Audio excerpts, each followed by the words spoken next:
Alors, revenons un peu là-dessus. Donc, la combinatoire, donc l'ADN qui est connu à la fin du 19e siècle, mais dont la structure est dégagée dans les années 50, c'est donc, on peut considérer que c'est un mot écrit avec 4 lettres et que donc les 4 lettres, c'est l'adénine, la thymine, la cytosine et la guanine.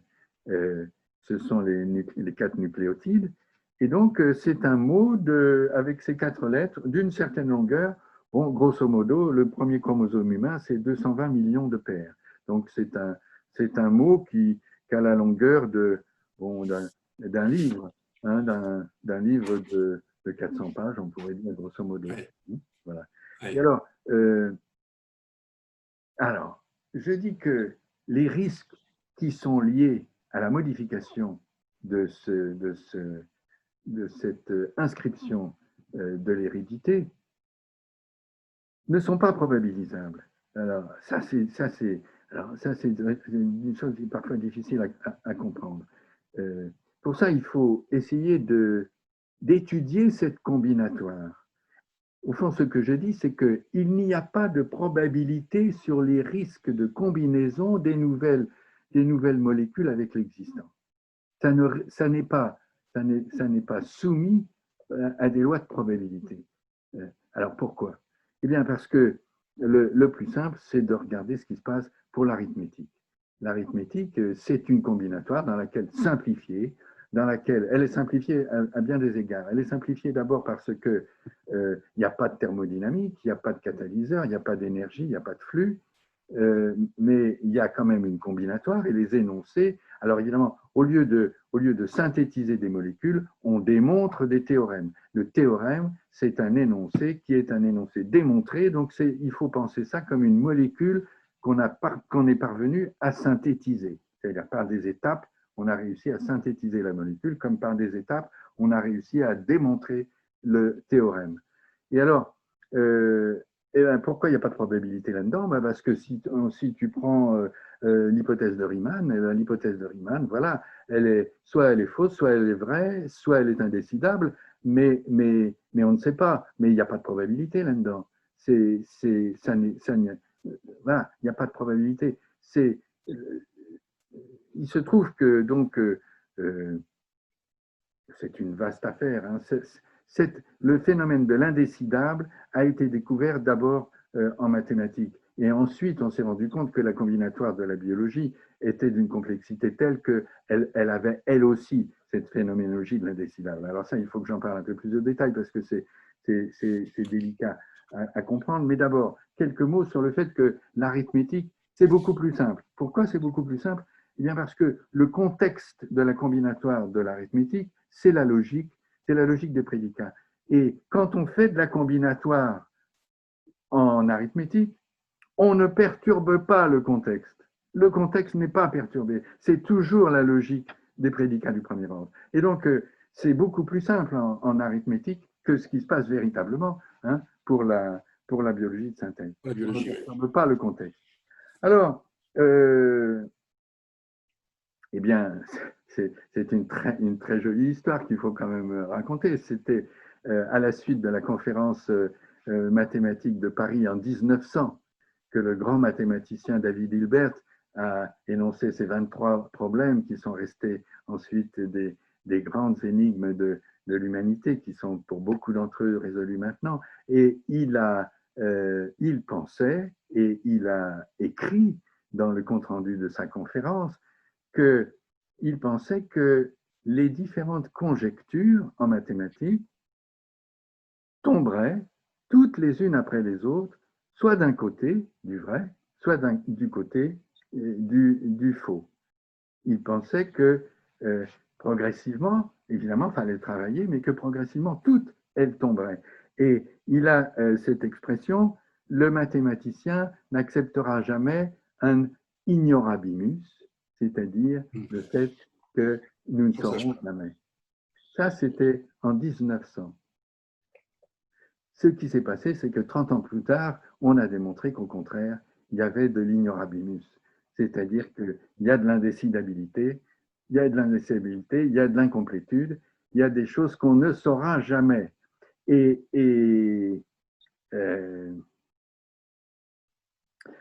ce,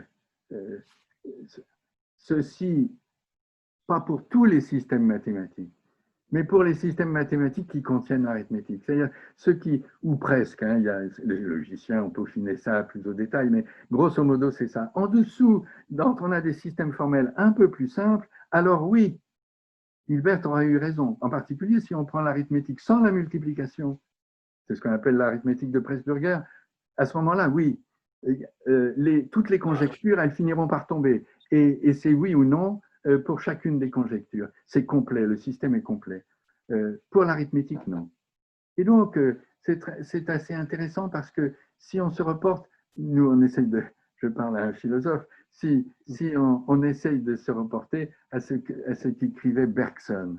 Bergson, dans l'évolution créatrice, il met toute la science du côté du mécanistique.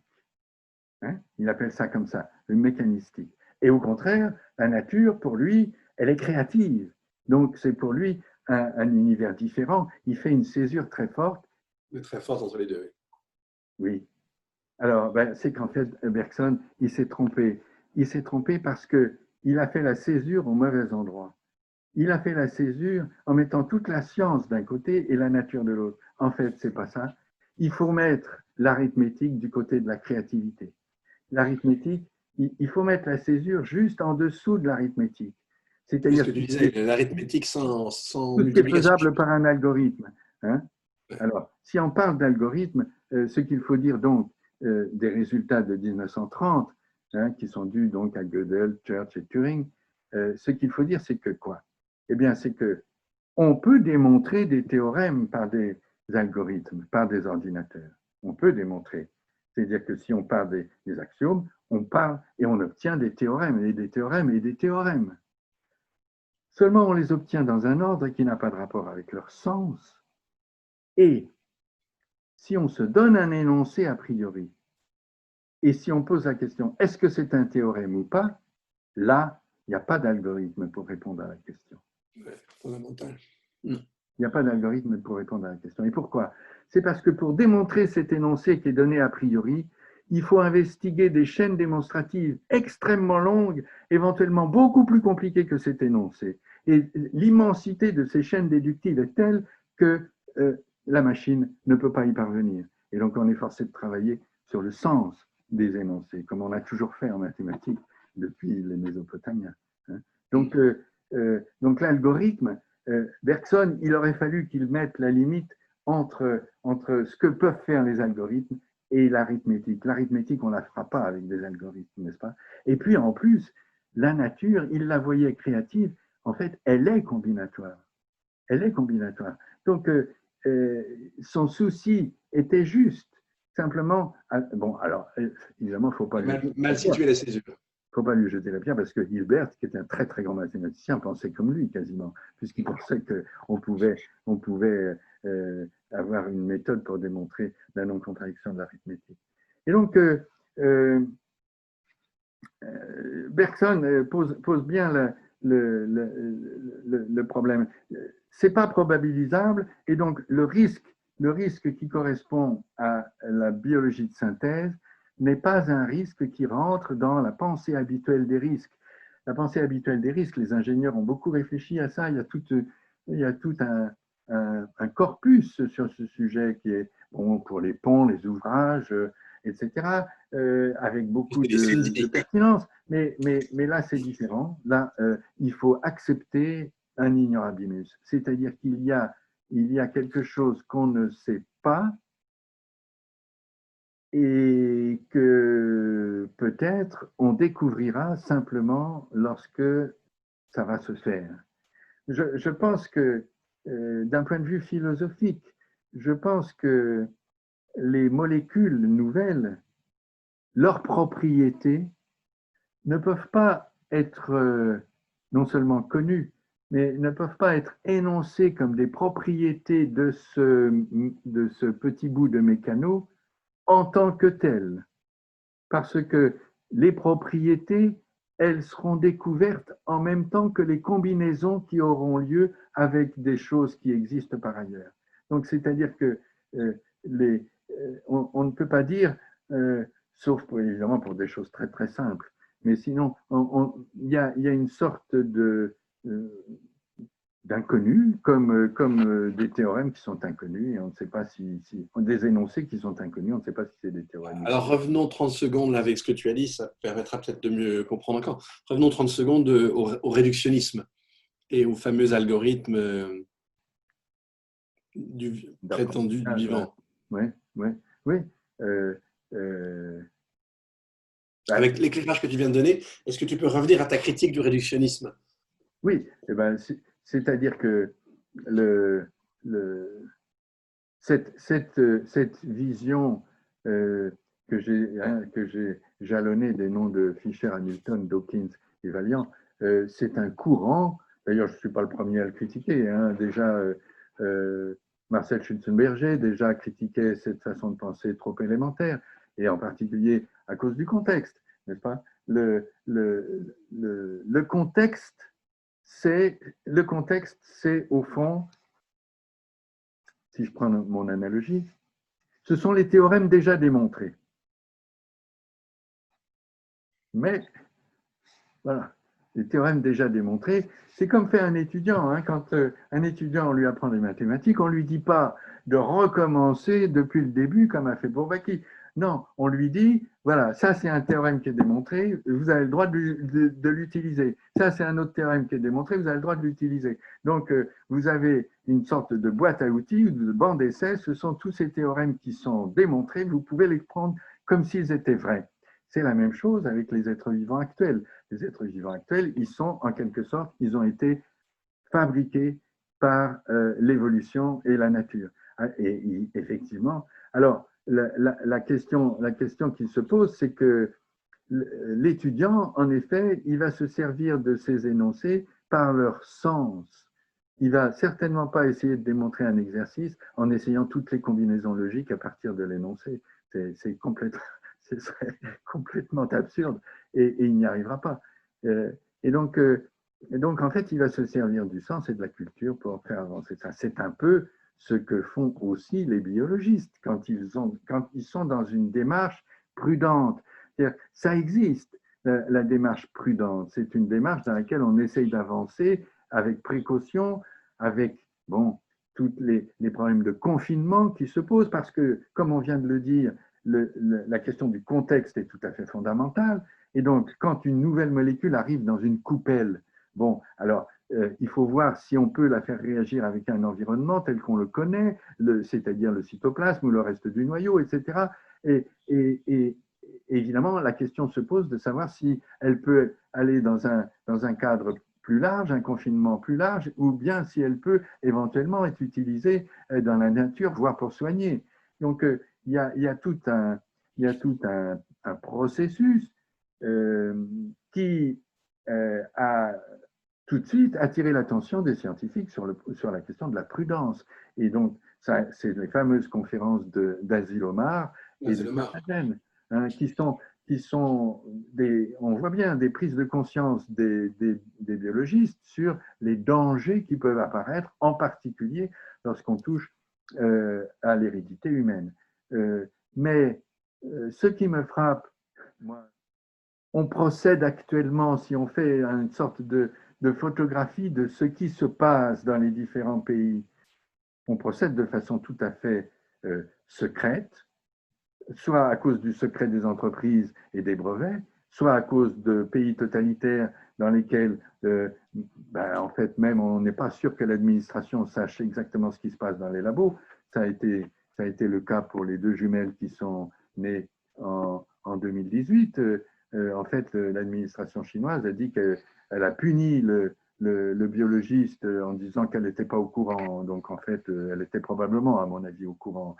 Non, ce qui se passe, alors ça, il faudrait maintenant peut-être aborder la question du scientisme, parce que je viens d'expliquer la nature très particulière du risque de combinatoire et de la biologie de synthèse, qui est un risque au fond, qui est c'est une demande de sagesse, une demande de prudence, de savoir que tout essayer, c'est stupide, et que de dire que la nature, on fait comme a fait la nature, c'est faux. C'est carrément faux, parce que la nature, elle ne, elle ne fait, elle ne prend en compte des changements que si ces changements sont acceptables par le reste de la nature.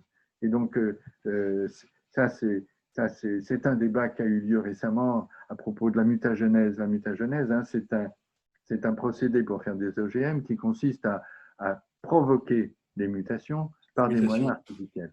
Donc, soit physiques, soit chimiques, soit des, des étincelles électriques, que sais-je, et ensuite de trier parmi les êtres qui sont viables ceux qui ont des propriétés intéressantes, des plantes un peu plus performantes, etc. etc. Et alors, les fabricants de ces, et les utilisateurs de ces techniques de mutagénèse ont essayé récemment de faire passer ces méthodes pour des méthodes naturelles, c'est-à-dire des méthodes qui, dans la législation européenne, ne seraient pas soumises à la législation sur les OGM. Les OGM, oui. Oui. Et donc l'argument principal, c'était de dire nous faisons exactement ce que la nature a toujours fait. Et la nature procède aveuglément au hasard. Alors ça, c'est un argument qui est tout à fait faux, et qui est un argument vraiment idéologique, qui rejoint tout ce qu'on a dit précédemment. C'est-à-dire qu'en fait, la nature, elle utilise du hasard, mais pas n'importe quel hasard. Et ensuite, le processus de sélection des êtres pour leur viabilité dans les différents écosystèmes, évidemment, n'est pas du tout le même que le processus de sélection à base plus ou moins économique dont se servent les humains. Donc, il faut donc dire que nous faisons ce que la nature a toujours fait. C'est une erreur de dire ça, et c'est même dangereux, parce que c'est justifier justement des sauts dans l'inconnu dont les conséquences, c'est ça qui est le plus vertigineux, c'est qu'on a l'impression qu'il y a toute une armée de biologistes qui ne se soucient pas des conséquences qui sont faites. Alors, il faut dire aussi à ce sujet que avec les nouvelles techniques, qui ont beaucoup facilité cette chirurgie de l'ADN, on laisse ouverte la porte à des petits ateliers de fortune à fabriquer des choses tout à fait dangereuses, voire même à des gens mal intentionnés. Donc là, il y a toute une perspective qui s'ouvre, et il est absolument indispensable que des structures efficaces, légitimes, internationales soient construites à ce sujet. Hein.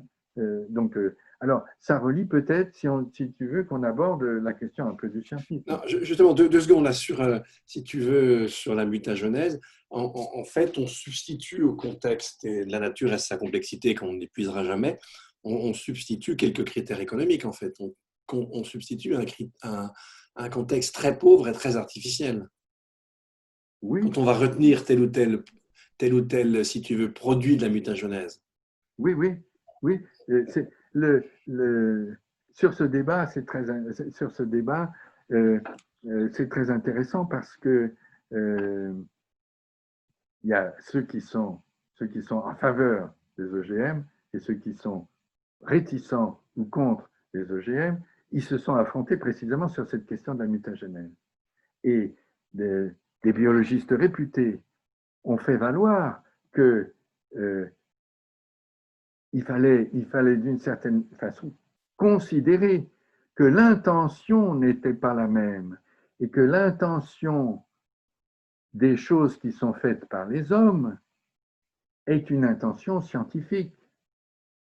Et que donc, alors que, au contraire, la nature procède de façon aveugle. Ça, c'était l'argument des gens qui sont pour les OGM. Et les autres, qui sont plutôt contre les OGM, ont dit « Ah, mais votre intention, en fait, elle est purement économique. Vous faites des choses qui sont pour gagner de l'argent. Et ça, ce n'est pas du tout ce que fait la nature. » Donc, on a le conflit, c'est un conflit d'intention. D'un côté, on prête une intention qui est considérée comme bonne, et l'autre, on considère que l'intention, justement, elle n'est pas bonne. Alors, ce qui ce qui est frappant, c'est que du côté des scientifiques, parce que ça, c'est le côté qui m'intéresse, du côté des scientifiques, on a l'impression que ces gens croient que les chercheurs, quand ils essayent, ils fonctionnent avec un projet précis et que le cadre de leur expérience est exactement de faire avancer vers ce projet, cette thérapie, etc. Alors qu'en fait, la plupart, ils essayent. Ils essayent sans savoir à quoi ça va servir.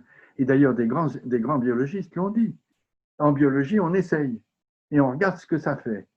Et là, je dis, là, effectivement, c'est plus du tout une intention raisonnable de notre civilisation, plus du tout.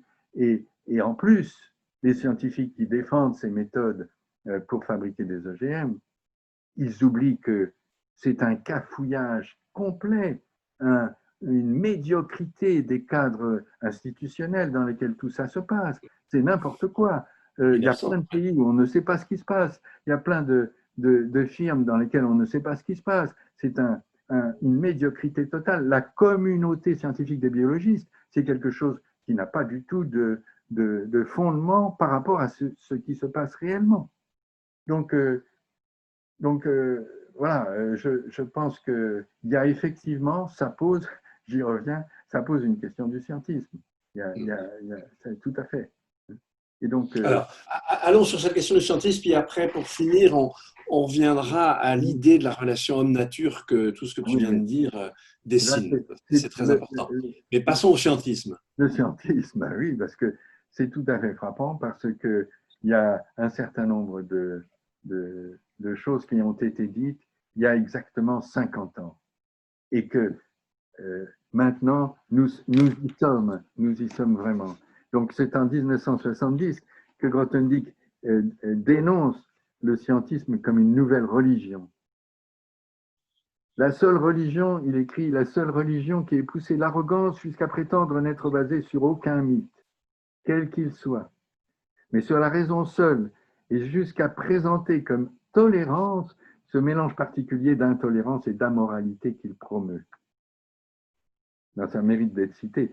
Alors, il ajoute, nous pensons de plus en plus que la principale ligne de partage politique se trouvera moins dans la distinction traditionnelle entre la gauche et la droite que dans l'opposition entre les scientistes tenant du progrès technologique à tout prix et leurs adversaires, c'est-à-dire grosso modo ceux pour lesquels l'épanouissement de la vie dans toute sa richesse et sa variété et non le progrès technique à priorité absolue. Je trouve que c'est intéressant parce qu'on cite souvent Grothendieck, mais de citer également quelques autres. Roger Godman, qui est un mathématicien également, écrivait dans Le Monde, dans le journal Le Monde en 1970. Le vrai problème qui regarde les scientifiques en face depuis Hiroshima est le suivant. Comment transformer une société que ses dirigeants orientent vers la puissance, la mort et la destruction de la nature, la mise en carte de l'homme, en une autre qui serait, elle, orientée vers l'amitié, la vie, la conservation et la libération. C'est tout à fait impressionnant qu'il écrivait ça donc, en 1970. C'est tout à fait impressionnant. Et qu'il parle en particulier aussi de la mise en carte de l'homme. Hein, on n'en est pas loin. Alors, il y a une sorte d'incertitude à accepter. La science, ça n'est pas, on ne va pas dérouler, dégager le grand voile de la réalité. Non, il y a une incertitude. Mais il y a aussi, au-delà de l'incertitude, on la voit bien en ce moment avec les difficultés de la médecine, etc. Il y a des choses qu'on sait, il y a des choses qu'on ne sait pas, mais il y a aussi une prise de conscience à avoir d'une ignorance définitive. C'est ça qui me paraît tout à fait important et fondamental. C'est, à mon avis, il y a une béance actuellement dans la philosophie des sciences et chez les scientifiques en particulier, qu'on peut remarquer par l'usage et l'abus des arguments d'autorité. suis impressionné par ça. William Tu peux donner Nordhaus, des exemples? William Nordhaus, qui vient d'avoir le prix récemment, le prix Nobel, enfin le prix de la Banque de Suez, la Banque de Suède d'économie. Disons Oui, donc c'est un économiste. William Nordhaus. Il s'était Oui, c'est fait un économiste. Ah, Nordhaus, d'accord, ok. oui, William Nordhaus il s'était fait connaître comment, par des articles Théorie du climat. contre les rapports du Club de Rome, en disant que Oui, les gens tout à du fait. Club de Rome s'étaient complètement trompés, ils avaient oublié le progrès. Et c'est à lui qu'on donne le prix Nobel d'économie. Donc c'est tout à fait impressionnant. Mais tu peux rappeler l'absurdité de ce qu'il a raconté, qu'un réchauffement climatique moyen de 6 degrés de la température ne déboucherait que sur une réduction du PIB de 10%, ce qui est une bêtise totale. Alors, ce qui est étonnant, c'est qu'un type comme ça puisse déterminer un tel objet sans aucun souci des sciences précisément dont c'est l'objet, par exemple le climat ou la biologie. C'est assez fou comment raisonne un économiste, si tu veux. Un économiste tout à fait néoclassique. Et donc, Ah oui, oui, oui, mais donc le mode de raisonnement est hallucinant. Le modèle Dice, etc. Mais bon, alors, un autre prix Nobel, Jean-Marie Lehn, qui est signataire à la fois de l'appel d'Heidelberg, de triste mémoire, juste avant le sommet de Rio de 82. Et il est signataire aussi de la lettre ouverte pour les OGM contre Greenpeace. Alors, il plaide contre tous les freins aux OGM dans un article intitulé « Le chercheur ne croit pas, il pense ». Ouais. Et alors maintenant, on vient de donner le prix Nobel à Emmanuel Charpentier et Jennifer Doudna sur le CRISPR-Cas9, qui sont des outils qui sont présentés comme des outils formidables pour soigner, mais qui sont aussi des outils qui facilitent les agissements des bricoleurs et éventuellement de ceux qui veulent nuire. Donc c'est quasiment comme si c'était des fabricants d'armes. Et d'ailleurs, Jennifer Doudna a écrit un article il n'y a pas très longtemps dans lequel elle se plaint que des stagiaires qui sont en maîtrise aient fait des manipulations et se soient rendus compte que certains virus pouvaient être inculqués à des souris et leur donnaient des insuffisances respiratoires et finissaient par les étouffer. Et ces virus, c'était des virus donc inventés par le jeune doctorant. Et elle dit c'est pas raisonnable de faire des choses comme ça à des doctorants. Elle dit ça dans son article. Et je trouve ça tout à fait renversant. Elle s'imagine que les biologistes qui sont plus matures, quand la quarantaine, sont plus prudents que les jeunes doctorants. Mais c'est d'une naïveté incroyable. Ce sont des gens qui n'ont pas du tout compris la pluralité de la nature humaine et du fait qu'il y a un véritable plaisir à fabriquer des choses qui sont perturbatrices. Et donc là, on se trouve. Donc ça, c'est le problème du scientisme. Donc, et il est très bien représenté par ce dont nous avons parlé tout à l'heure avec la modélisation de l'évolution de Fischer-Armstrong et Valiant. Donc, c'est sur des rails, il n'y a pas de problème, on avance. Moi, j'ai voulu, dans ce travail, précisément essayer de construire des bases solides pour une nouvelle sagesse.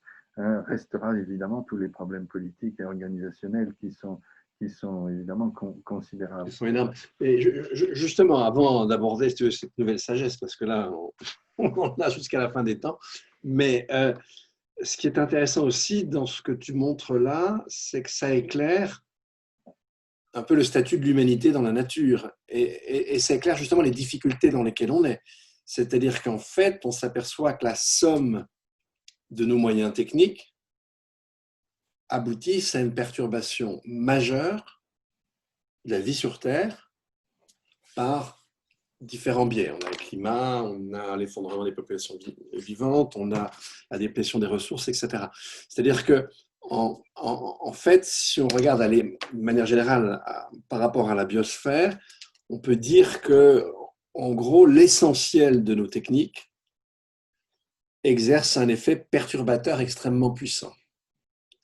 Et ça pose une question métaphysique et une question très importante. Nous-mêmes, nous sommes un produit de la nature.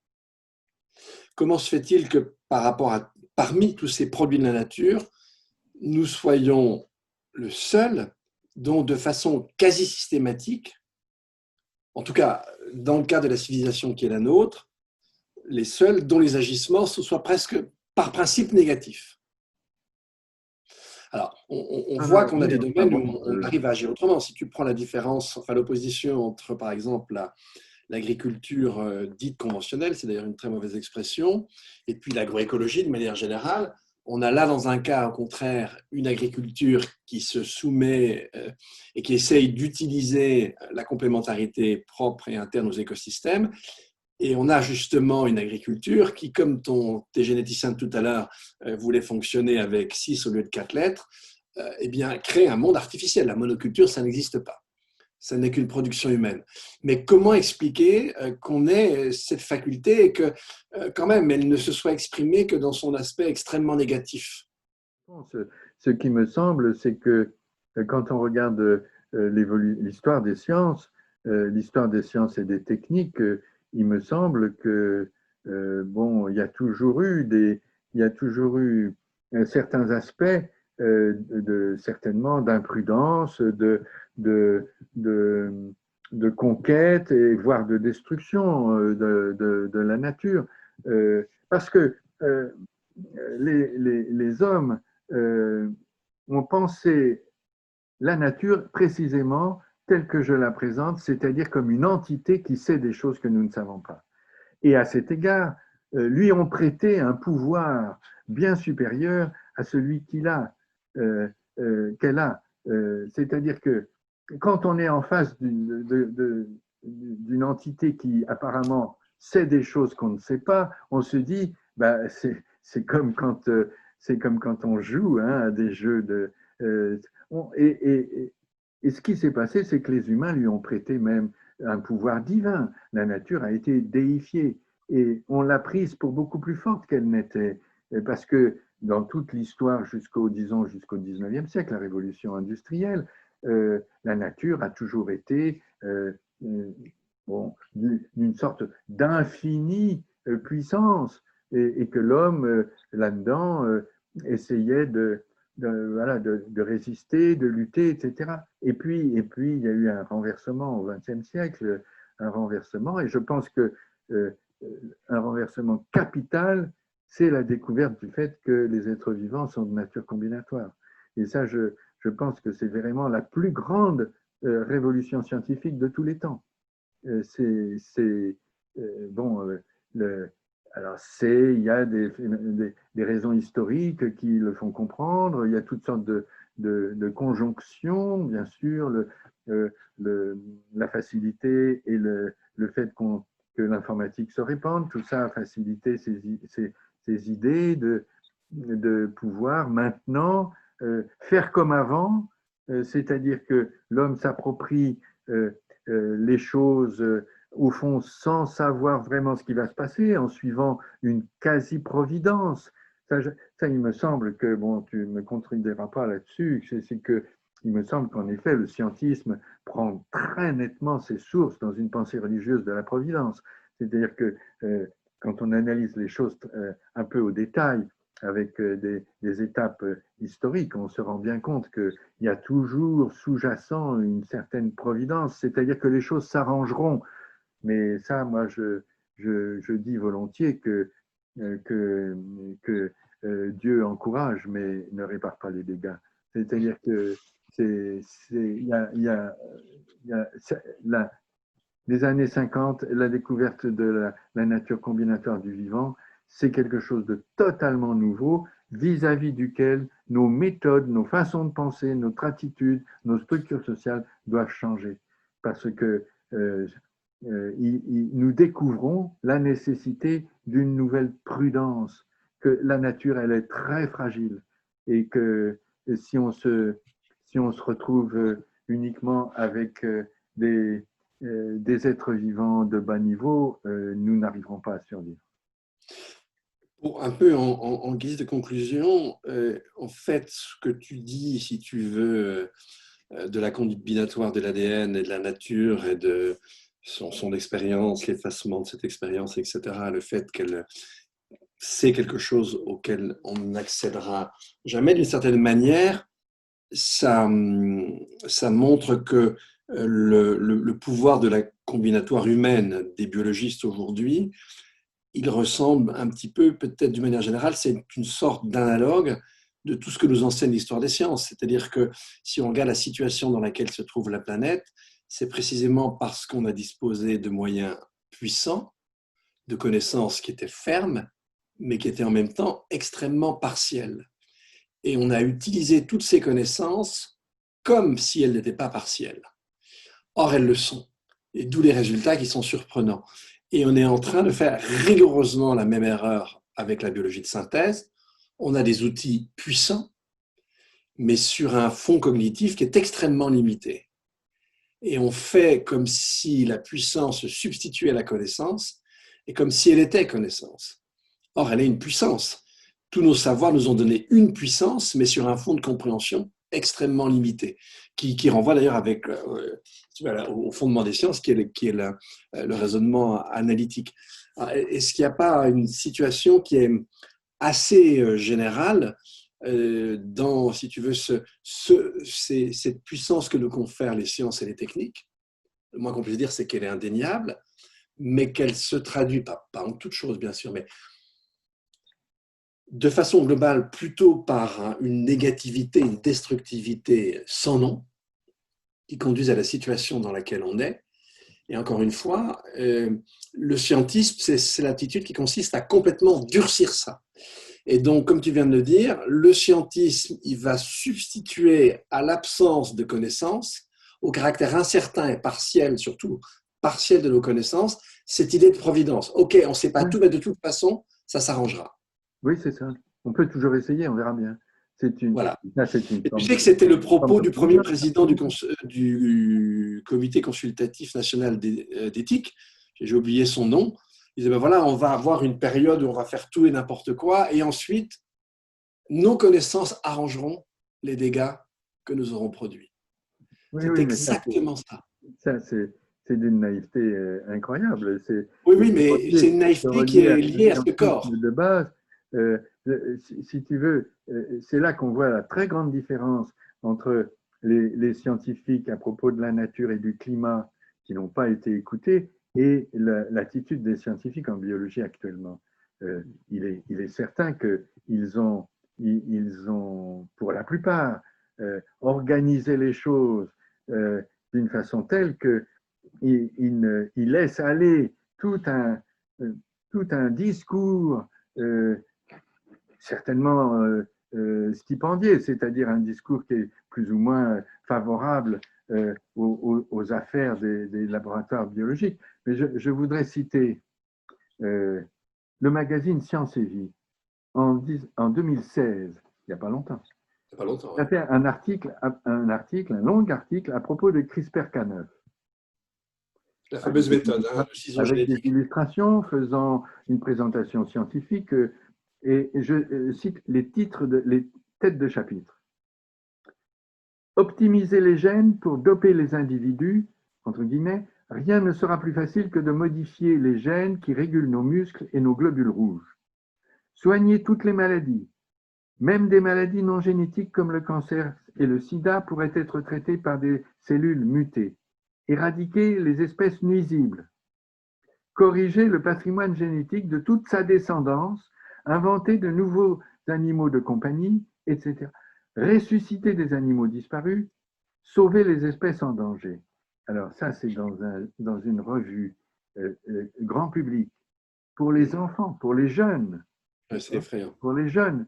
Et il va falloir que la difficulté du professeur qui, qui doit contenir ces flots de boniment euh, avec des moyens désintéressés. C'est ça le problème. Donc là, Ben, si tu veux, ce discours-là, on voit ouais, que les points qui sont soulevés dans cet article-là de Science et Vie, c'est vraiment de l'idéologie néfaste. C'est-à-dire que ça fait Oui, du ça c'est du rêve scientisme chez pur les et simple. jeunes et ça fait croire qu'effectivement tout ça va bien se passer. C'est vraiment, là, nous sommes dans la dégénérescence d'un système économique et politique qui fait que Effrayant. tout ça a droit de citer et c'est considéré comme très bien de faire croire aux gens qu'on va pouvoir tout faire. C'est d'une naïveté Profondément vraiment dangereuse. Mais tu dangereuse. sais, on pourrait faire le parallèle entre ce que tu dis là, ce qui malheureusement va nous arriver dans les décennies qui viennent, et le discours qu'on tenait dans les années 50 sur l'énergie nucléaire.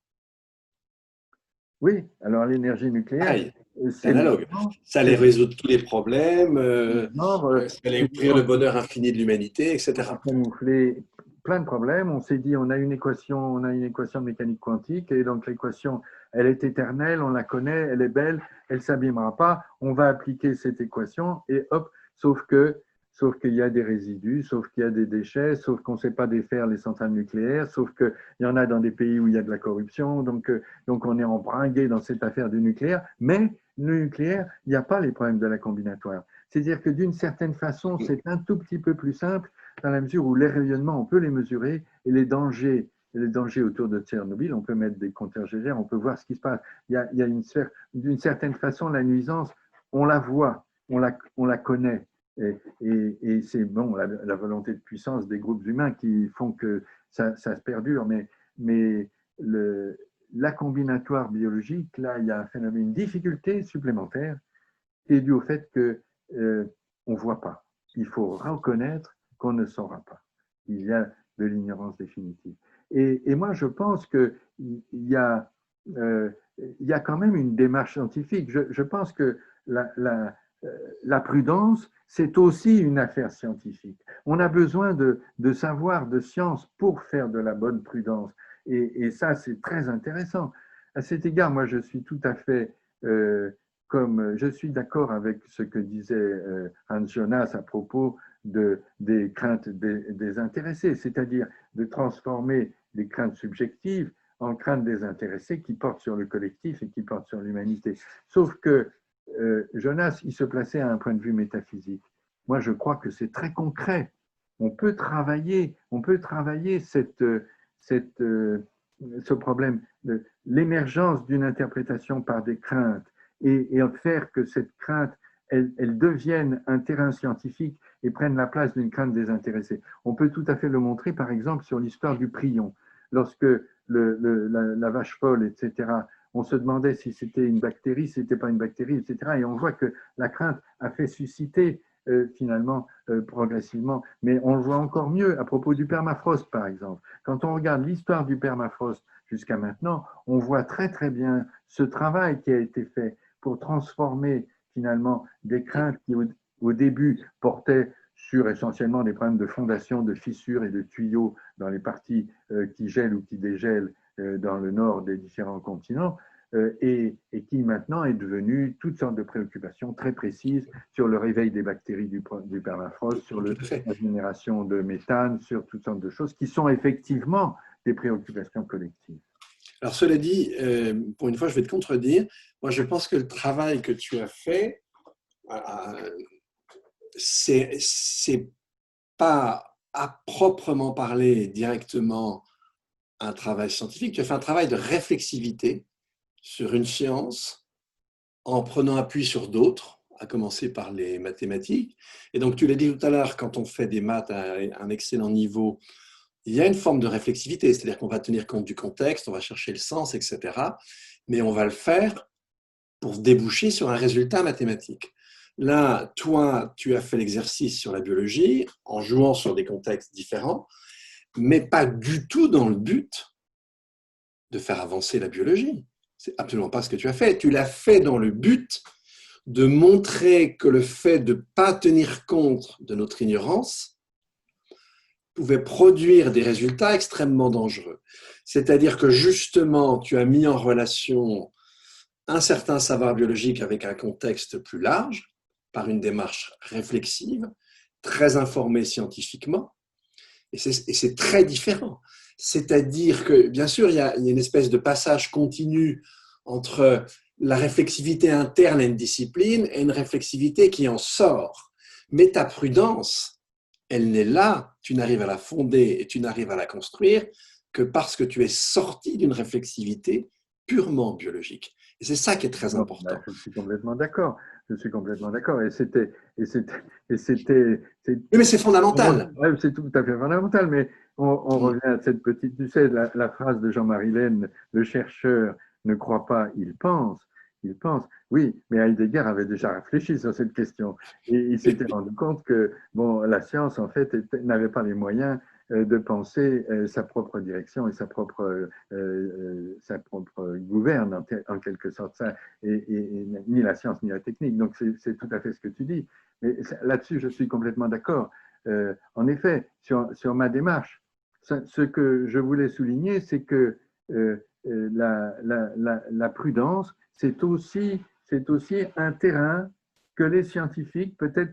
Alors, l'interdisciplinarité, c'est un mot qui est un peu une valise qui sert un peu à tout et n'importe quoi, mais je veux dire qu'il y a sur le terrain de la prudence beaucoup de choses qui peuvent être faites et qui sont dans lesquelles la démarche et la compétence scientifique a son importance, à condition de renouveler les méthodes, à condition d'attacher de l'intérêt à la pluralité des possibilités, à la, bon, à des démarches de précaution, et effectivement de faire une place, comme disait Pierre Samuel tout à l'heure, je ne sais pas si j'ai lu le texte de Pierre Non, Samuel. tu as lu un texte extraordinaire qui a été publié dans Le Monde à peu près à la même époque où Grothendieck écrivait dans Survivre et vivre, mais d'un autre mathématicien. Oui, Samuel disait que voilà le, le fondement, les fondements du scientisme viennent essentiellement du fait que on oublie les limitations de la science. Bah, c'est ce Mais que je ça, veux te c'est pas- dire. La science, c'est ce que je t'ai dit au début sur mon histoire de paradigme et de mécanisme. La science, ça s'enchâsse dans une civilisation. Et par exemple, quand tu regardes le nazisme, là je m'appuie sur un des très bons historiens du nazisme, un des meilleurs, là, qui est Johann Chapoutot, mais tu vas déjà trouver ça dans le racinement de Simone Weil. Qu'est-ce que dit Simone Weil dans le racinement? Elle dit, en fait, dans la modernité, il y a deux veines. Il y a la veine scientifique et il y a la veine humaniste. Et la veine humaniste a toujours été beaucoup plus faible, évidemment. Et le prestige de la civilisation occidentale n'est pas venu de la veine humaniste, mais elle est venue de la puissance que lui conféraient ses sciences et ses techniques. Mais ce qui se passe avec le nazisme, c'est que lui, il évacue complètement la veine humaniste. En fait, si tu veux, les peuples, réduits à des races, doivent être considérés comme des populations en concurrence les unes avec les autres pour des ressources dont il était persuadé qu'elles étaient finies. Et donc, ce n'est qu'une question de rapport de force. Et le nazisme, c'était de détruire tout ce qui est moral, tout ce qui est droit, tout ce qui est politique, au sens de l'État, de la défense de la veuve et de l'orphelin, de telle sorte qu'au maximum et tout le temps, on puisse être au plus près de ce pur rapport de force. Et je trouve ça très intéressant parce que précisément, c'est le refus finalement de toute forme de civilisation. Et avec le scientisme, on n'en est pas très loin. C'est en fait la même démarche. C'est-à-dire le cœur, si tu veux, technoscientifique se suffit à lui-même. Valiant, Dawkins, c'est ça. C'est très proche Oui, de ce oui. qu'a fait en réalité le nazisme. Ah, oui, oui, non, mais ça, c'est- moi, je suis parti un peu aussi au début de mon travail sur les exterminations nazies et puis l'extermination du NKVD en Union soviétique. Je pense qu'en effet, ça a marqué complètement nos façons de penser actuelles. C'est tout à fait important. C'est Mais fondamental, oui. fondamental. Mais je reviens sur mon propos. Je reste convaincu que euh, les scientifiques qui sont compétents aujourd'hui sur les problèmes d'environnement, de biodiversité, d'écologie, sont des personnes qui ne sont pas indissolublement liées à ce scientisme. Ce sont des gens qui ont une écoute, Ah une, oui, une, c'est pas les mêmes une scientifiques. sensibilité, qui accueillent avec une certaine légitimité des possibles en ce qui concerne les dégâts ou en ce qui concerne les risques Et donc, il y a dans cette communauté, il y a la possibilité effectivement de construire des démarches de prudence. Ce n'est pas parce qu'il y a de l'inconnu définitif qu'on ne peut rien faire. Non, je ne crois Non, pas. non, c'est pas ça. À la marge de cette nature, à condition qu'on la respecte et à condition qu'on tienne compte de son savoir, il y a la possibilité d'agir avec elle. Et ça, je pense que beaucoup d'écologistes l'ont compris. Tout à fait, mais quand tu peux reprendre l'exemple que je te donnais tout à l'heure de l'agroécologie, Oui. c'est une forme de prudence, c'est-à-dire c'est une pratique qui va être bornée par un certain nombre de choses dont on sait qu'elles sont structurelles dans les écosystèmes. Et l'agir humain va rester dans ces bornes. L'autre qui te dit on va passer de 4 paires à 6 paires, tu as bien compris que ça n'a plus rien à voir. Il veut s'émanciper de toute forme de contexte. Et ce n'est pas sans lien, ce que tu dis, avec le néolibéralisme d'ailleurs. Oui, alors là, il y aurait Ça sera la deuxième, on fera une discussion. De... On fera une discussion là-dessus. Mais là, on parle depuis un bon bout de temps. Je crois qu'on va devoir s'arrêter là.